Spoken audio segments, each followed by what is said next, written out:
पार्श्वभूमीवरती तपोवनातील वृक्षतोडीचा मुद्दा हा गाजत असतानाच नाशिक महानगरपालिकेकडून आता डॅमेज कंट्रोलला सुरुवात करण्यात आली आहे। एका बाजूला नाशिक शहरामध्ये 15,000 वृक्ष लागवड केली जाते, तर दुसरीकडे नाशिक महापालिका वृक्ष प्राधिकरण विभागाच्या माध्यमातून वृक्ष गणना, वृक्षारोपण आणि वृक्ष संवर्धन केलं जाणार आहे। सुंदर नाशिक, हरित नाशिकची संकल्पना अस्तित्वात आणण्यासाठी महापालिका प्रशासनानं कार्यवाहीला सुरुवात केली आहे।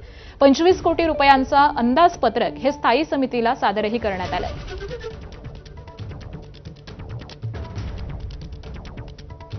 तर नाशिक महानगरपालिकेने नेमकी किती तरतूद केलेली आहे आपण जाणून घेऊयात। वृक्ष संवर्धनासाठी 3.53 कोटींची तरतूद करण्यात आलेली आहे।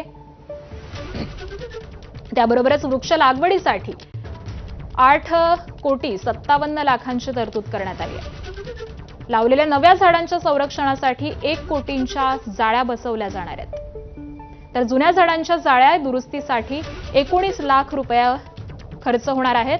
खत माती खरेदीसाठी 25 लाख, नर्सरी बाबींसाठी 24 लाख, तर रोपे खरेदीसाठी 50 लाखांची तरतूद करण्यात आली आहे। वृक्ष गणनेसाठी 3,40 लाखांची तरतूद झालेली आहे।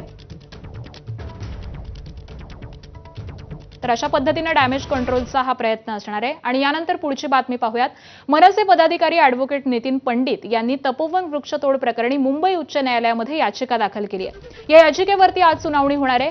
आजच्या सुनावणीमध्ये तरी महापालिकेच्या वतीनं प्रतिज्ञापत्र सादर करण्यात येतं का, याकडे आता लक्ष आहे। माननीय उच्च न्यायालय यांना आम्ही निदर्शनास आणून देणार आहे की गेल्या काही दिवसापासून कुसुमाग्रज उद्यान असेल, तपोवनमध्ये काही भाग असेल किंवा अशोक मार्ग अशा बऱ्याच ठिकाणी यांनी मोठ्या प्रमाणामध्ये वृक्षतोडी सुरू आहे।